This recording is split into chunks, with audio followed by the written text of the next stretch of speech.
And now, here's your host of Aim to Purpose Spiritual Empowerment Hour, Louise Hicks.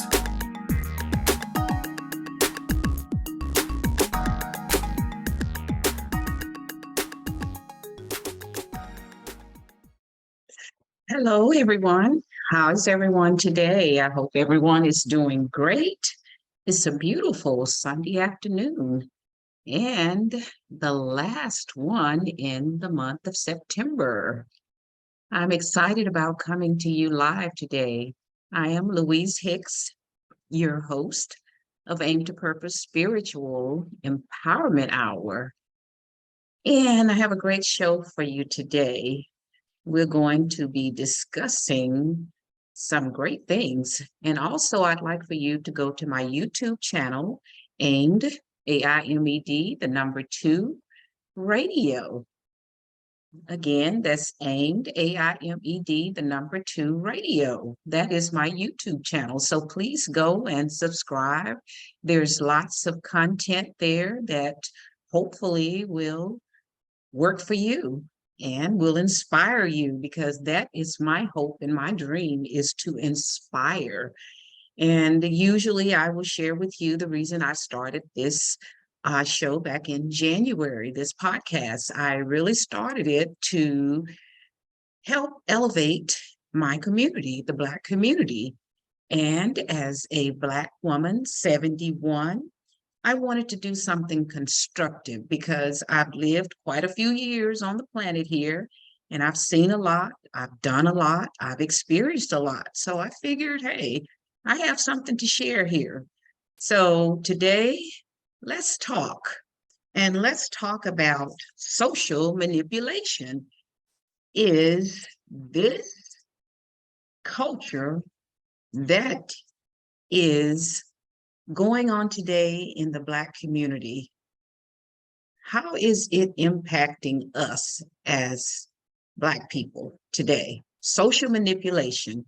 And if you saw the show last week, we touched on it, because my guest last week, I have a guest occasionally on the show, and my guest last week was none other than Minister Fred Shaw.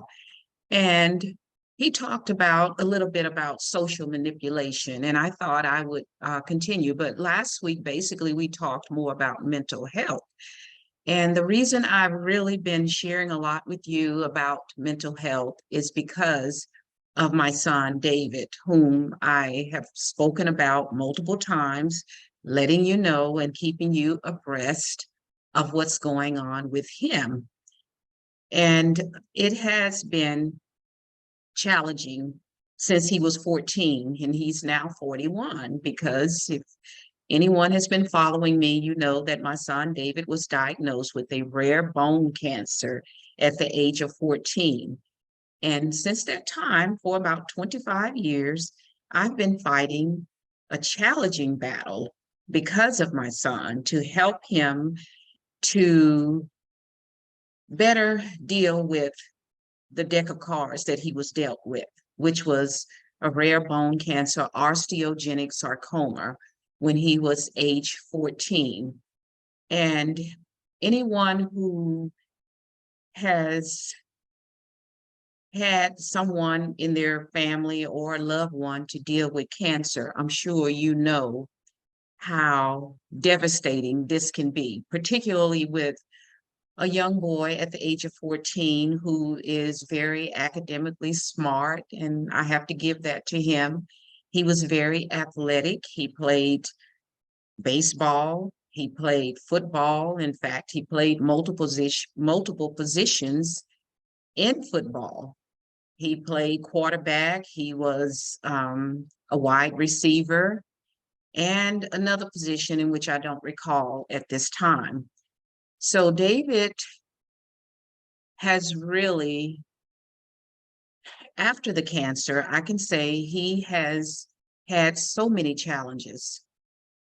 And two of the challenges that I had was getting conservatorship of him. I got it one time, and I was successful in getting conservatorship with his father the second time. Both times, unfortunately, due to lack of due process in the mental health court, David was discharged from conservatorship. And that has been both times, sadly, detrimental to his health. And right now, I will share the latest with you. David is needing to be hospitalized.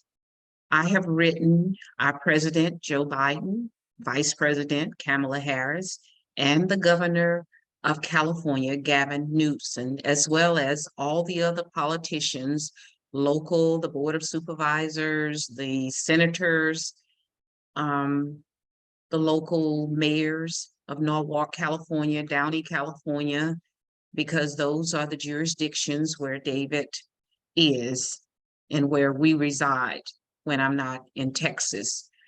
So with that said, my latest action was with an attorney, and I'm going to continue to pursue it because I am not a quitter. If anybody knows me, you know that I am a warrior for justice, and I will fight in a legal manner for justice. And that's who I am and who I was born to be, a warrior for justice. And I will continue to do that until the day I die or until I'm unable to do it anymore. That's just who I am. And I know that there are many others out here who feel the same way. You're fighting for some cause. But when you know that your child has been let down by this broken mental health system, if you have any fight in you, you're going to fight as well. Nobody will sit back and allow their child to be denied his human rights, because that's what it is. It's about human rights. And our political system and our government seems to be focused on everything else except this broken mental health system.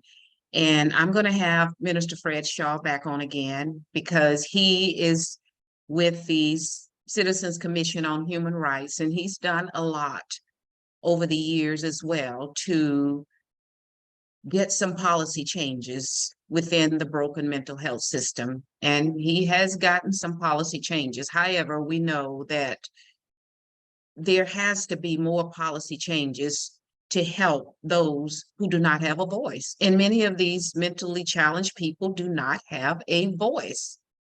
And the political arena, they could care less. They give you lip service, however, they do nothing. And our president is doing nothing. Our vice president is doing nothing. However, well, basically, our president is more concerned with migrants and illegal immigrants, helping them, as opposed to this broken system that he's supposed to be the president of our undivided United States. Undivided, united, because some of us are basically is undivided. However, some of us are united in this United States. So with that said, I'm going to continue to fight for my son to get him hospitalized. I don't know when it's going to happen. I just pray to God that he doesn't walk away since he is no longer under conservatorship and he doesn't get hurt or he hurts someone, because it seems that that's the only time we hear these politicians talking, giving lip service, is when somebody goes out and shoot up a school or a bunch of people in a mall or a church or whatever. And then as soon as it's over, it's back to the status quo. So I'm just not a quitter. I'm going to continue to fight to get my son hospitalized and pray that he continues to stay where he is and live, because right now he's in dire need of needing to be hospitalized. So I will keep you updated on that. And I'm not going to be on here for a long time. However, I do have a few things to say. There's been so much happening as usual every week, actually. There's a lot happening because we're so divided here in America. And we tend, as Black people, to vote for these Democrats. And I'm sick and tired of them actually sending me emails or text messages asking me to donate to them or to give them my vote. And over the years, when I was a Democrat, I did give them my vote. However, I haven't seen any improvement. What do? They get in office, they stay there for decades. And if you've seen some vast improvements in the Black community, you let me know, because I haven't seen it across America. If you go into any Black neighborhood, you're going to see pretty much the same thing that you've seen over the years. Broken communities, schools are not teaching the children. Children are coming out, many of them illiterate. Parents are not cooperating with the school authorities. School authorities are not cooperating with the parents, those that do care, because we do have parents that care. And I've been there and done that too, because I've raised 3 children who are now adults. And David being the one that was stricken with the cancer at the age of 14, now 41. And I'm sure by the grace of God, he's still here, alive, not well, because of my fight over these 25 plus years. And I will continue to fight. So you may not have responded, President Joe Biden, because you're busy with outside interests. Kamala Harris, Vice President, you're busy talking about collard greens that we don't know how important or what that's all about. And Governor Gavin Newsom of California, I guess you're busy attempting to get reelected or run for president, whatever your goals are. However, I can tell you that these politicians, I've written to Senator Feinstein's office, never got a response, even though they said they were going to respond, have someone to contact me, hasn't contacted me. So I don't put any faith. My faith is in God, not in these people that many of us flock behind, the entertainers, the rappers, and all of these people that do not have your best interests at heart. It's all about the money with them. In fact, there was a young gentleman on Facebook just a few weeks ago who shared information that he said he was in this meeting about 20 years ago when he didn't call any names, but he said there were corporate leaders of who they're leading. I don't know, but at any rate, he said they were talking about the prison complex and how these rappers can get people in the prison complex by their music. And we know who's in the prison complex. And we know how this music is destroying many of our young Black men, women, children. So with that said, let's start using our critical thinking skills. People, we must come together. Our people, we're at the lowest economic ladder in America. And that's saying a lot. So we need to get a grip on it. We need to start using our critical thinking skills because we are brilliant, melanated people. However, many of us have these negative behaviors that's not benefiting us.